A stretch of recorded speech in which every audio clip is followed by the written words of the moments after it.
Good afternoon to you. The rest of the week forecast is for windy and at times wet weather. It stays very unsettled into the weekend and some more strong winds to come. Strong winds also today. But let's have a look out across the Atlantic to see what's happening, because that was the rain band, that line of cloud that came with us across most of last night and has moved out of the way now into the North Sea. But it's this lump of cloud we're watching out here, a long way off admittedly, but it's out in the Atlantic. It's the next area of low pressure that's set to move across us as we move through towards the weekend. Now this little ridge of high pressure will be with us for a while, but it doesn't really stay very long, and eventually this low rattles its way in, and then really it's all downhill as the weekend progresses. That huge great area of low pressure with us through Saturday and Sunday. As you can see, all those isobars squeezed up together to give us gale force winds at times, and of course these weather fronts will move through at the same time rather swiftly, bringing bands of rain at times as well. Well, there's the satellite picture close in. Lovely curl of cloud on that satellite picture. Still some rain lingering, I think, across the more northern parts of Scotland, but the worst of it's moved out of the way, and I think we'll see a few showers, but also a little bit of sunshine for the rest of the afternoon.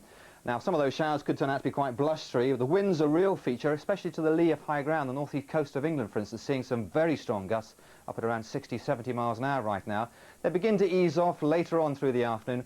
More especially overnight, those winds start to calm down, and for tomorrow, probably the quietest day in terms of wind strength for the whole of the week ahead.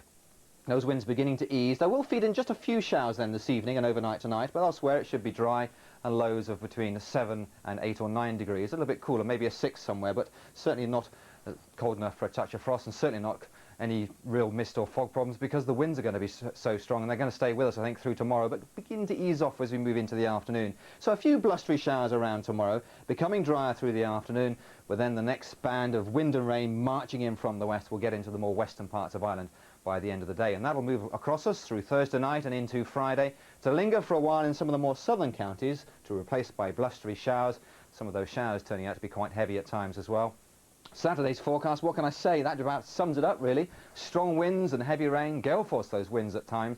Through Sunday, not much changes, perhaps a little bit of brightness in between some of these showers, but really as we move into the weekend, strong winds are really the ones we'll have to watch for the rest of the week ahead. Very strong and blustery winds, especially in northwestern areas, and you can find out more details about that on